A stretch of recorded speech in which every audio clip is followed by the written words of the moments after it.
আন্দোলন দমনে অন্যান্য বাহিনী ব্যর্থ হলে তাদের প্রয়োজন কি? এমন প্রশ্ন তুলেছেন সেনাবাহিনীর সাবেক কর্মকর্তারা।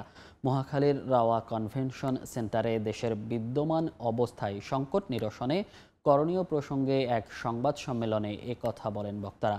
শুরুতেই চলমান আন্দোলনে হত্যাকাণ্ডের তীব্র নিন্দা জানিয়েছেন তারা।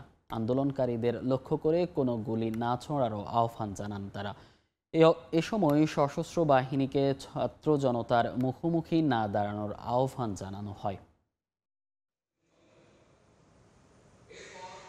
আমরা নিজেরা নিজেদের সাথে যুদ্ধ করতে পারি না।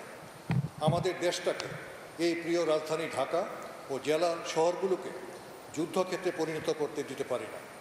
তাই আজ এখানে দাঁড়িয়ে ব্যর্থহীন ভাষায় বলছি, ইনশাল্লাহ তা আমরা করতে দেব না। সকল শ্রেণী ও পেশার মানুষকে সাথে নিয়ে ঐক্যবদ্ধভাবে শান্তি প্রচেষ্টায় সচেষ্ট থাকবে।